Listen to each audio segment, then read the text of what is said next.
Hi, my name's Daisy and today I will be reviewing Frostbite by Richelle Mead, which is the second book in the Vampire Academy series. Let's talk about how much I loved this book. It's up in my favourites of what I've read so far from the series, and Richelle Mead takes you on this wonderful ride. Everything about her novels is very well constructed and she gets across her characters' feelings and personalities and even their thoughts across on the page so well that you feel like you're actually there with them. So what is Frostbite about? Don't worry, I won't spoil anything about the synopsis of the book. The spoilers come later on and you will get fair warning if you haven't read the book. In Frostbite, it's nearing winter break and then BAM! Strigoi threat, which does end up threatening the whole entire academy, which means nobody is safe. Because they can't provide the safety for the students and the families that would be visiting it over winter break, they decide to go to a luxury ski resort where there'll be more guardians and people can keep them safe. That's the basic details. However, there are new characters, there is some kindling of romance, and of course it would not be a Vampire Academy novel without having some baddies and some kick-butt action. It's a really exciting, well-paced novel,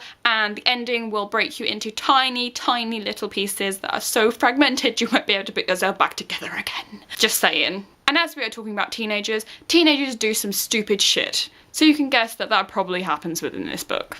There are a few things about Frostbite that I really did enjoy. Foreshadowing. Now, we aren't talking about heavy foreshadowing where everything just is laid out within the book and you know what's going to happen and there are no surprises at all. We are talking about a little bit of foreshadowing that makes the book better. The reason why I think foreshadowing is important to make a good novel is because you have a tiny little bit that makes the person reading want to delve further into the book and find out what is actually going to happen. And it could be 200 pages away, but it doesn't matter. It makes you want to read further on. I also like that Richelle Mead makes her books very realistic. I say realistic when vampires exist in them, but you know what I mean. The way things play out isn't deemed fake to me. Or that kind of unrealistic novel that makes you want to throw the book across the room and never pick up again. The characters do grow up immensely in this book. Their actions are more controlled, they're more dedicated, and they don't run into danger just constantly bros.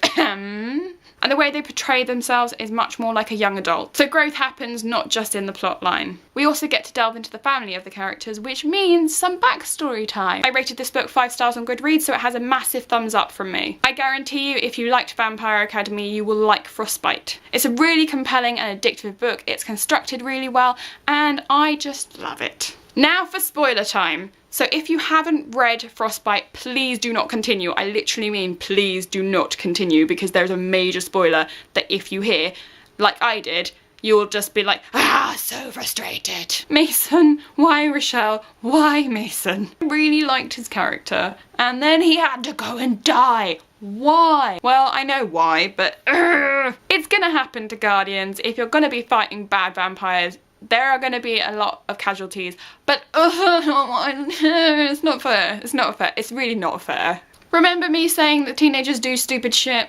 Well, Mia, Eddie and Mason did some real stupid shit. I think that will teach a lesson to a lot of the characters in the next couple of books, that just don't do that. Don't. Just because, nah. It was kind of cool though, however, that we got to see a Strigoi up close and personal. We've been told about Strigoi and everything else, but this novel actually makes us see them face to face and how horrible and bad and just disgusting they are. They are like feral vampires, essentially, in my brain. And you know what I really love? If you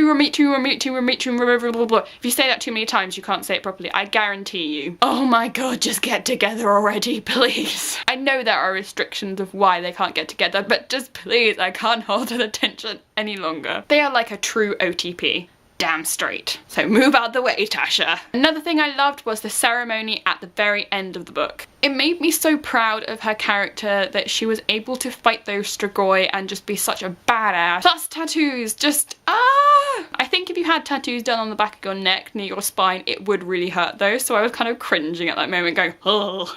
I like that the mother-daughter relationship between Rose and her mum kind of gets highlighted, and hopefully with the fact that it's kind of going a little bit better for them, I would say, they might be able to fix their relationship in future novels. That is, if Rose doesn't go and do some stupid stuff. So essentially, Frostbite for me was a big roller coaster. It had its ups and downs, but no matter what, I still had fun reading it. And I'm really addicted to the series now.